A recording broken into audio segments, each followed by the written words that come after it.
Choline, cephalin is phosphatidylate ethanol. Phosphatidylate.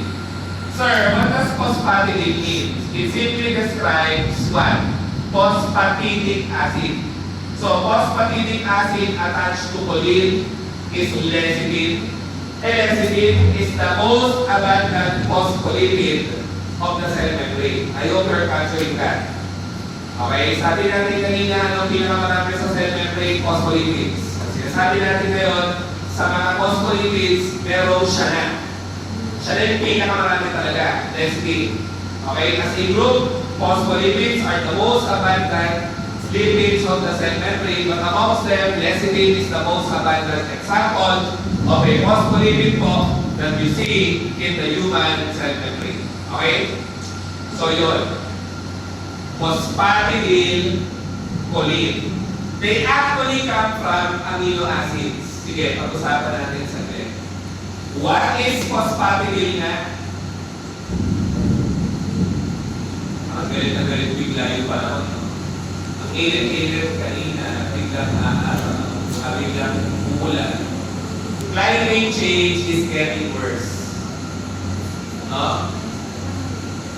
I don't know, to me, not to promote any panic or what, parang di ka nag-steer eh. Wala na. Yay. The changes are very drastic. No?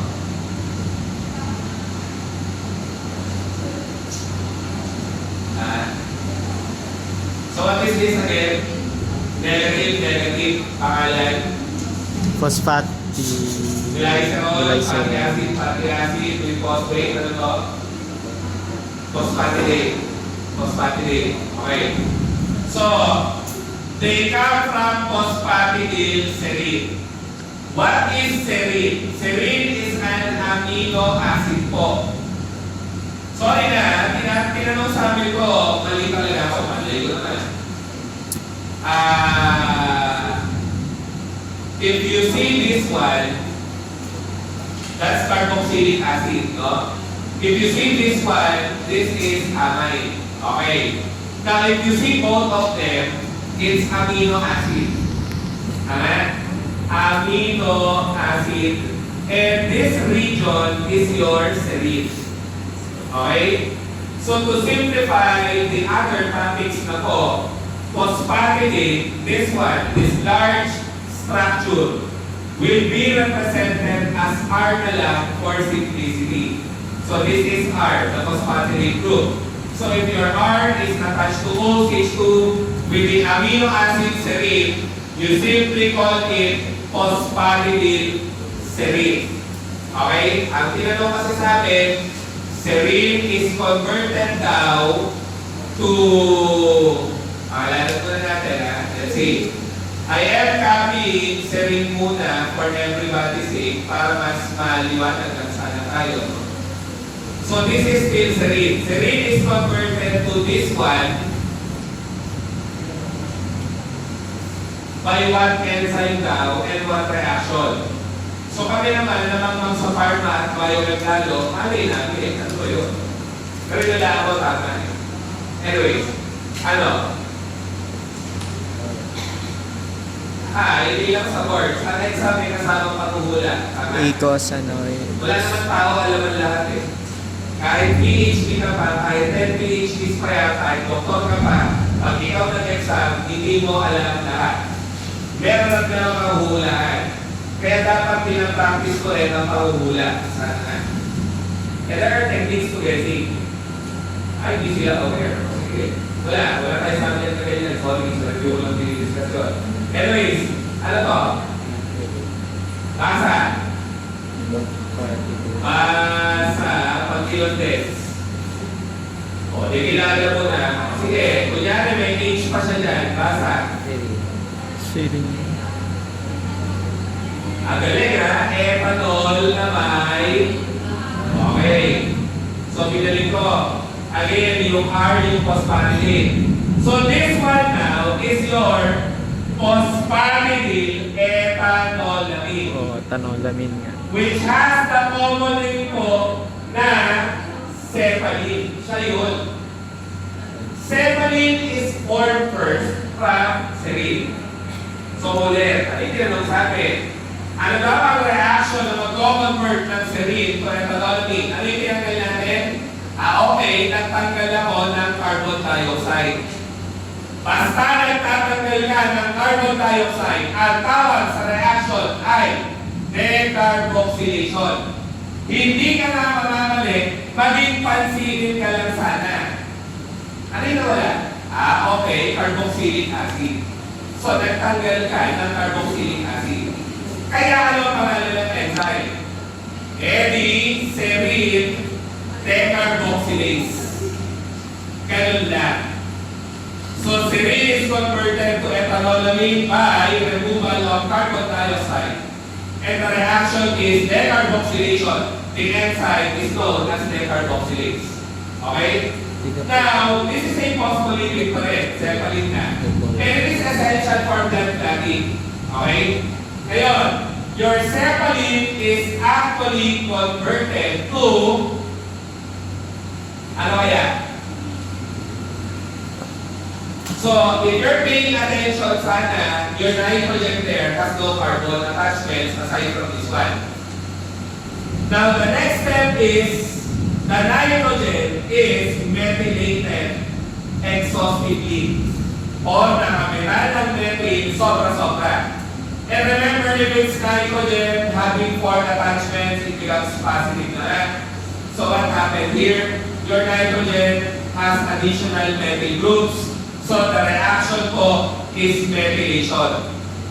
Now, where are you attaching the methyl? Methyl is CH3, di ba? So saan pinabit yung methyl? Okay sa nitrogen. That's how you call the reaction and methylation. Now, what's the enzyme? Simple lang. And methyl transferase na nga.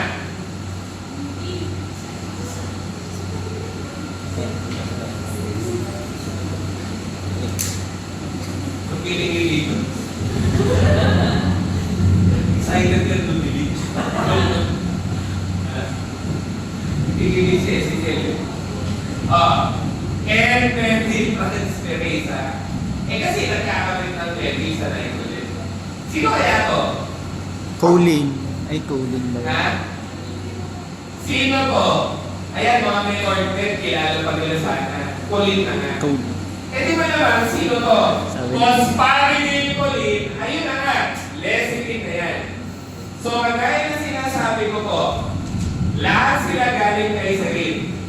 So, serine is converted to ethanolamine by decarboxylation. And that is now cephalin.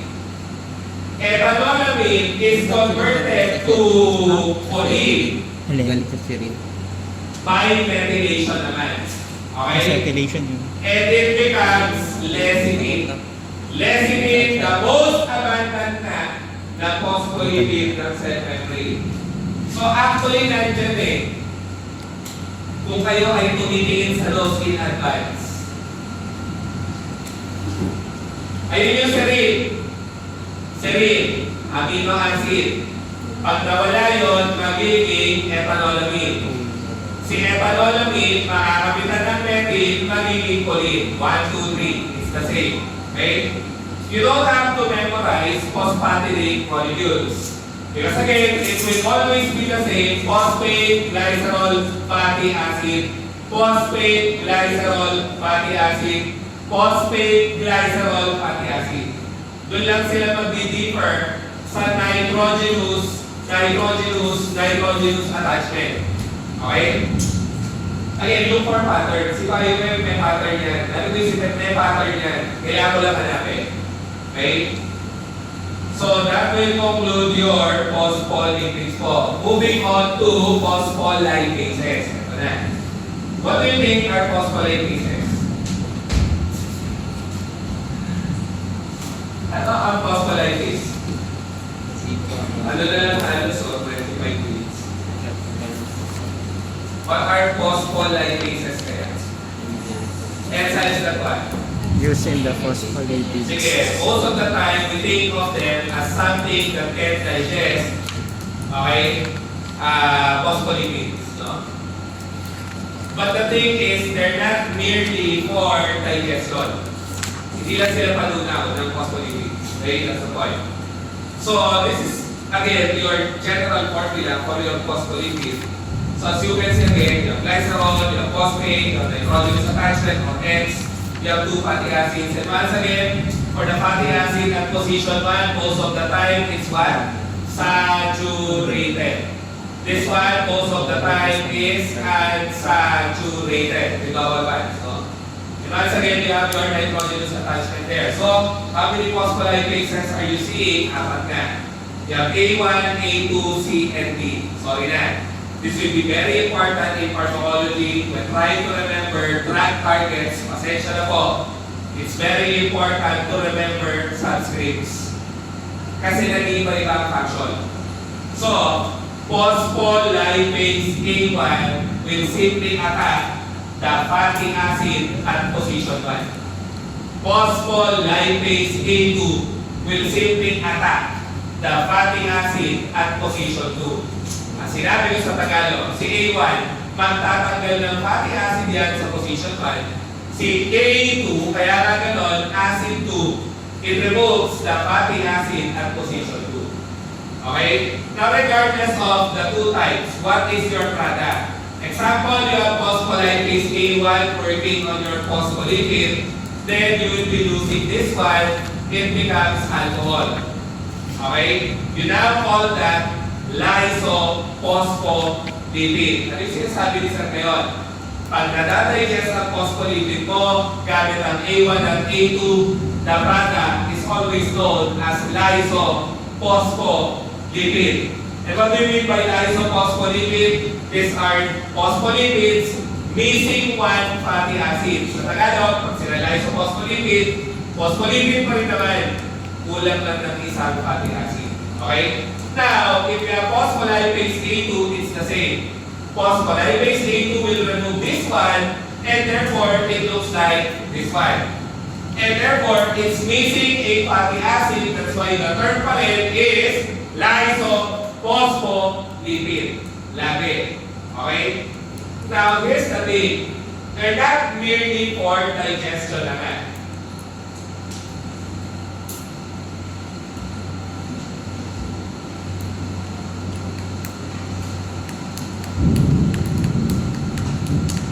So let's say this phospholipid is part of the cell membrane. Let's say you suffered an injury. A minor ka, nahiwa ka. Sa lupit ko si Lipid. Kunyari nahiwa ka. Okay? What happens during injury? The genetic expression or production of phospholipase A2 is increased. Tumataas pag nasusugatan ka. And that's all one. Again, what's the role of phospholipase A2? It tends to remove the fatty acid from position 2, leaving this as glycerol, and this one becomes a fatty acid. And if you notice, what did I add? Ano yung dinagdag ko? H at OH. Ano yung HOH lens or get tubig? Diba? Sabi ko nga, it's always easy to handle water if you're looking at it as H and OH. So what reaction is this naman? What reaction is being catalyzed by phospholipases? Bale, they catalyze, naman, hydrolysis. And when you say hydrolysis na, break down using water. And what is the most common functional group subject to hydrolysis na inuulit-ulit na podcast picture nyo? Ano yung pinakamadali ma-hydrolyze lagi? Ester. Esther. Diba? Yun na. Ester ay lagi madali na bigyan ng tubig. So ito yan. Pag nasugatan ka, phospholipase A2 is increased. Therefore, you lose this fatty acid, which is almost always, ang apat na ulit ko ano kadalasan? Unsaturated. And what is the common unsaturated fatty acid niya? Ayan na po.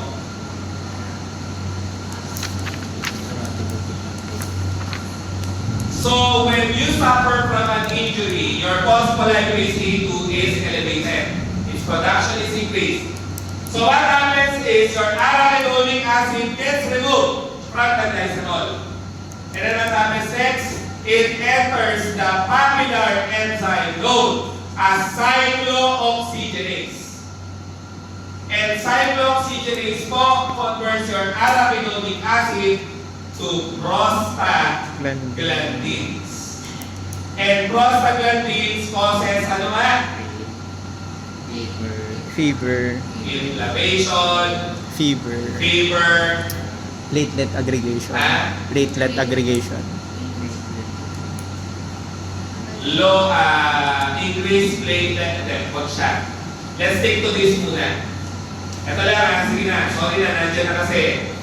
Arachidonic acid kasi has 20 carbons. Now, what is the organic prefix for 20? Naalala pa ba, or chem? Nasabi ko, makikita nyo ulit, BioChem at Pharmacology, IOC. Diba, if you hear the term icosane, kako, or even icosane, what does that mean? It's an alkane with 20 carbons kasi icosane is a Greek term that literally means 20. Okay?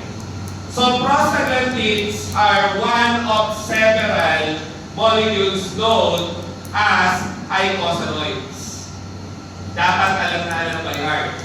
Eicosanoids will include prostaglandins that will cause pain, inflammation, and fever. Eicosanoids will also include thromboxane na nga. Thromboxane. We tend to abbreviate prostaglandin as PG. We tend to abbreviate thromboxane as TXA2. So, pinakagad. And thromboxane is the one that increases platelet aggregation to facilitate wound healing na nga. Okay? So, eicosanoids would include prostaglandins, thromboxanes. So, when you suffer from a wound or tissue injury, arachidonic acid po gets liberated o sa Tagalog, natatanggal sa phospholipid mo because of phospholipase A2. Once arachidonic acid is liberated, it enters the enzyme known as COX. Sikat na sikat yan. Sa mga nagpikol na, nag-orbit, kilala pa nila yan. COX. Cyclooxygenase will convert arachidonic acid to prostaglandins. And when they are formed, they cause pain, they cause inflammation, they cause fever. In the late phase of the injury, you form thromboxane, which would promote na wound healing. Okay? So that's the first enzyme. There's another enzyme kasi that produces another eicosanoid. And the name of the enzyme is now frequently asked 5-lipoxygenase. We also call this 5-lox. Now, what does 5-lox do? It converts arachidonic acid naman to another popular molecule, leukotriene. Narinig na ba ang leukotriene? Opo. Para na lang kayo. Wala bang narinig nyo na eh. Sige ba? O ano ang leukotriene? We abbreviate it as LKT. Ayun o, kung hinayo ko lang. We abbreviate it as LKT, and what does LKT do? It tends to bind receptors found in the lungs, causing bronchoconstriction. And also bronchial edema. Sa Tagalog, dumadami ang plema, nagsasara pa airways, which are hallmark features of what? Respiratory disorder. Hika, asthma. And leukotriene here is also an eicosanoid kasi it's coming from 20 carbons. So pag tinanong tayo, ilan ang eicosanoid? Tatlo nga. Prostaglandins, thromboxanes, leukotrienes. Okay? And yes, they should be in plural kasi you have a lot of examples of those. Okay? So yun. Picture, kopya, ay bahala. So na. Sabi natin, prostaglandins pag nagkakas ng pain, inflammation, and fever. Prostaglandins also have normal functions in the body. They can lower hydrochloric acid. And therefore, prostaglandins can prevent ulcer. Ulcer. Butas bituka, literal, ang ulcer. Kasi nagbabagsak ng HCl. Okay? Now, prostaglandins are also, dahil they cause inflammation, it simply means they cause vasodilation. Sa Tagalog na version, nagbubukas ng daanan ng dugo. Now, here's the thing. We have a very common group of drugs that are known to inhibit COX. And they're available over the counter as, pakiisip maigi if your drug is able to inhibit COX, what does your drug do? It makes you lose prostaglandin, so it makes you lose the sense of pain, inflammation, and fever. Analgesic, anti-inflammatory, antipyretic. Sino nga to? NSAIDs. NSAIDs. Ulitin ko. NSAIDs. All of them, no exception, are inhibitors of cyclooxygenase. And what are the common NSAIDs that you have heard? For toothache, you have mefenamic acid, constant, dolphinal. For joints, you have naproxen, Lanax, Mescaline. You also have Alaxan, which contains ibuprofen, which is an NSAID. Ibuprofen, naproxen, mefenamic acid, amongst all others, are the most common NSAIDs that we have, no? So, nakikita na natin sana. All NSAIDs can inhibit COX. Therefore, all NSAIDs are analgesic, anti-inflammatory, and can have antipyretic. And another term that she frequently uses is what? NSAIDs pare. The mechanism of action. Sige, they are COX inhibitors. NSAIDs pare. The mechanism of action is what? Prostaglandin synthesis inhibitors. Sa Tagalog na version na naman, huwag malilito. Pag ito ginamit yung term, dapat alam mo kagad na, intindi ko yun. Sino yung mga gamot kasi na nag-iinhibit ng paggawa ng prostaglandins? Wala namang iba kung hindi sila. Kasi sila kaya mag-inhibit ng enzyme paggawa ng prostaglandins. Kaya pag ang talong, sa yung grupo ng gamot ay inhibitor ng paggawa ng prostaglandins, the NSAIDs, diba? Just don't forget na aspirin is also an NSAID. And this is the most frequently asked drug example under BioChem, syempre. Kasi it's one of the first ever NSAID. Aspirin. Okay? Na makikita mo rin sa aspirin. Kaya ka aspirin doon ang laman ay aspirin. Okay, tingnan natin.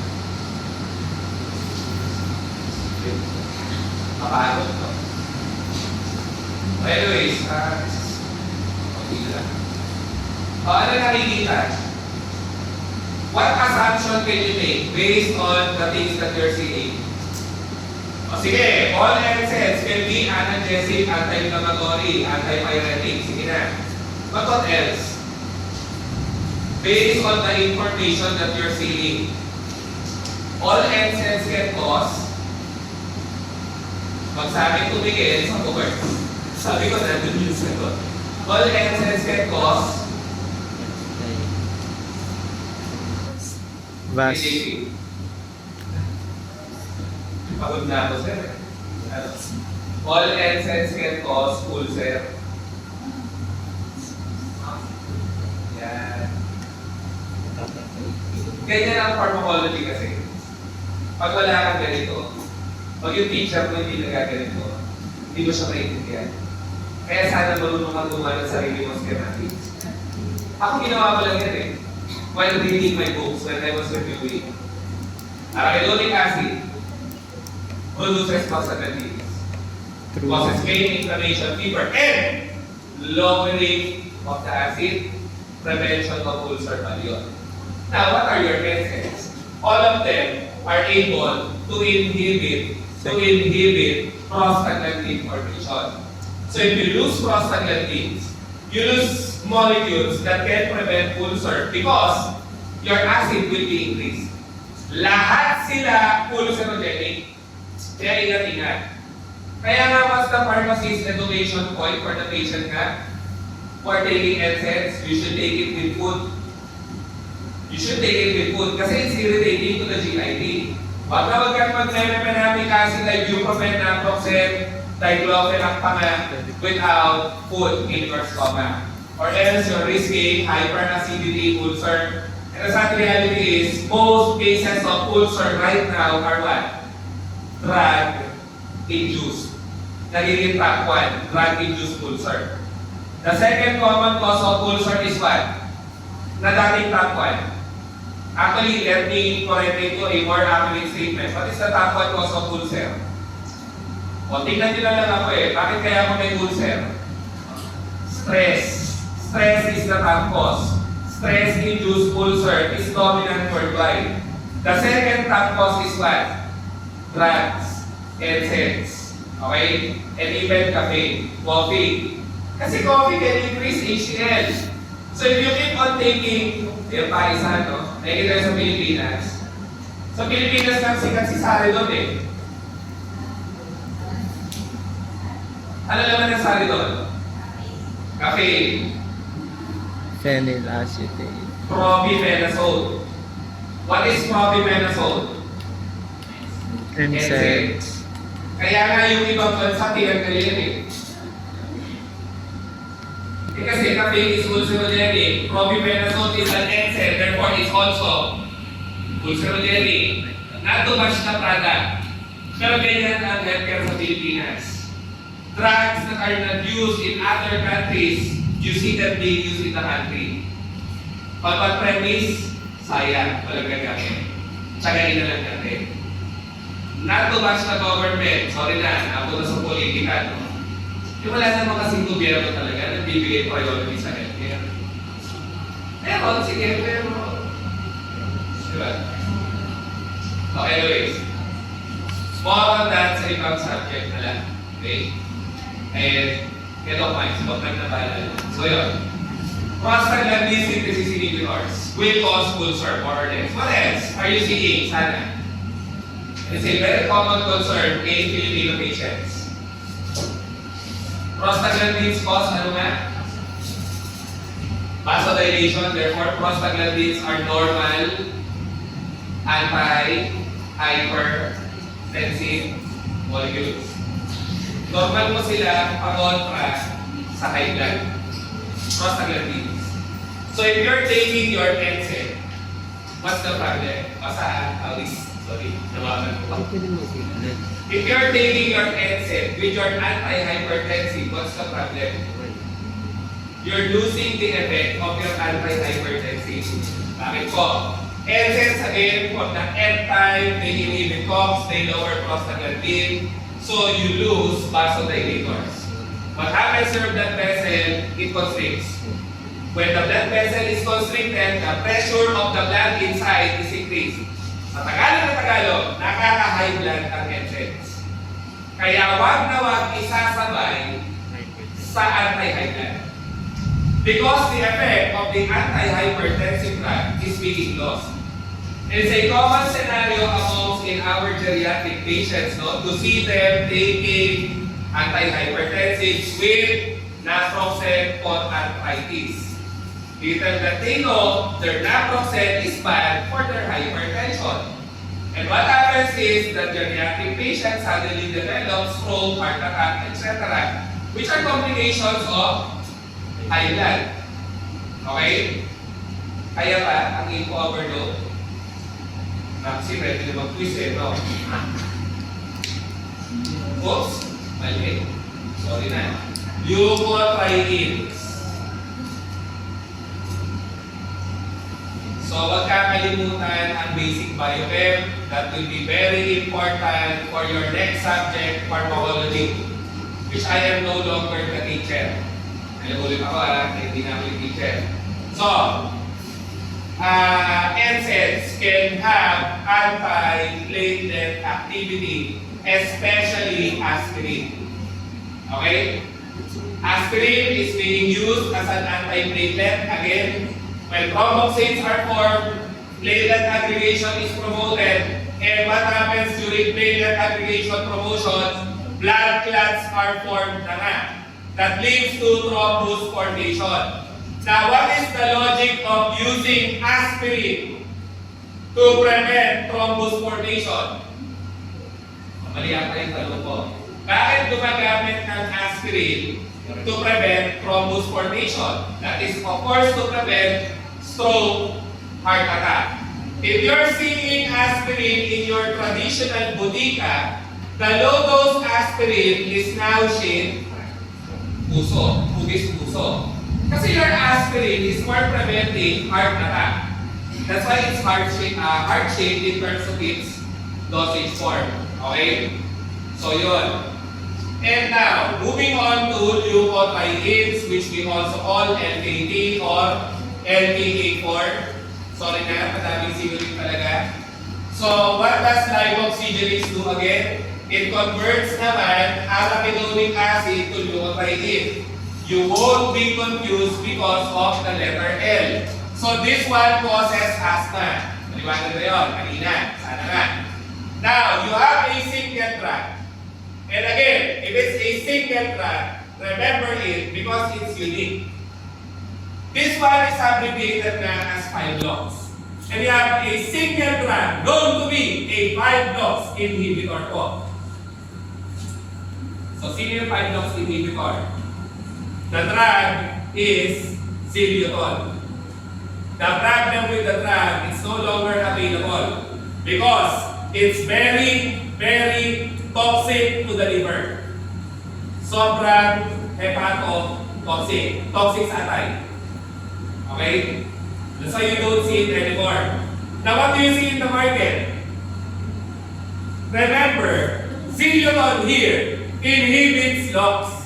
So, bale, inhibitor siya ng leukotriene synthesis.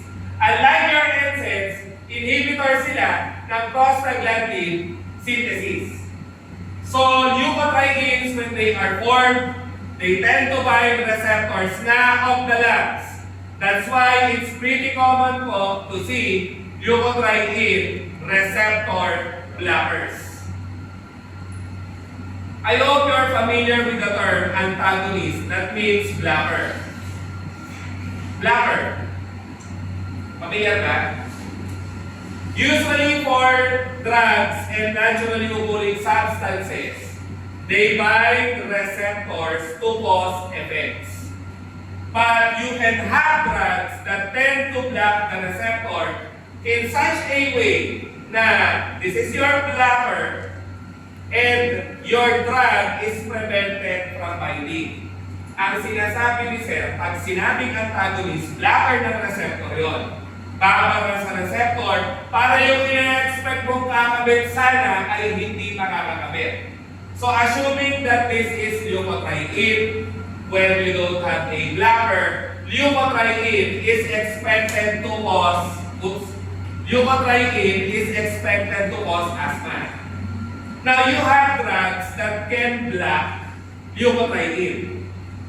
And these drugs are very popular na they end with what? Wala kayong kamag-anak na may hika? Hindi nyo nakikita ang lukas?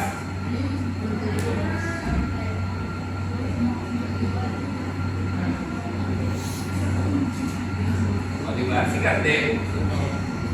And I hope that's clear. These drugs work entirely in a different way. Xylitol inhibits LOX, inhibits formation of leukotriene.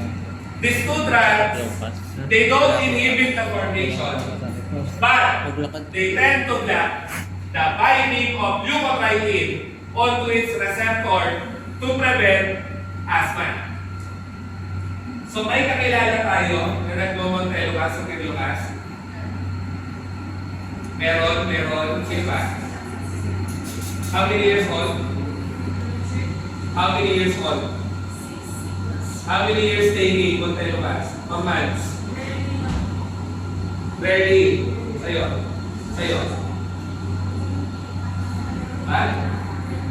Pag-aatake na. Sino nag-reseta ng pag-aatake na? clear. Kasi preventive ng asthma ito eh. You don't take it when you're during an attack. You have to take it almost every day to prevent an attack. That's different. Sa'yo, nagmamatelas na. Ginawa ikaw na. Kamusta na siya ngayon? Ha? Nagamit pa rin. Babae na namin. Babae. How many years old? What to pass? Monte o sabi? Monte to pass. Ilan taon na? Take the time. Is she having, is she having her self-check pa? Dapat. What is the frequency of the asthma? Every day? Ha? Ano? Madalas mo rin. Kaya tuloy ang Montello-Mas niya, gano'n madalas. So, gano'n ang madalas? Pinadi? Madalas? Buti hindi pa naanap. Ito na dito. Kasi that's the rising concern according to the new publications of US FDA. As much as possible, you avoid them. They cause severe mental health problems. Kaya nga kinakamusta kita eh. Kasi this is a very new finding. Isa na nanakot, TikTok lang na. You can search US FDA website. Oh, kasi they become more aggressive, they become moody, they have personality changes, they tend to be violent, argumentative, and there's no clear reason. Mostly saying that it's because of the pandemic, because children are prevented from interacting. So they become easily triggered. The contributing factor nga lang that has been observed is the leukotriene blockers. Okay.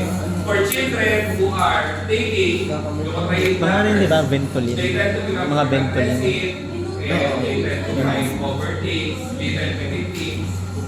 Kaya ako, sana nakikinig pa para na-assess yung cognitive function or rational state of mind. Okay? So yun. Ha? Dapat. So again, as a brief recap, you have drugs that can modify icosaloidal synthesis. You have your NSAIDs inhibiting box and therefore prostaglandin synthesis. And you have xylitol as a LOX inhibitor which inhibits leukotriene synthesis. Just keep in mind, yung lupas, they don't alter synthesis but they block the receptors. So that will be all for today.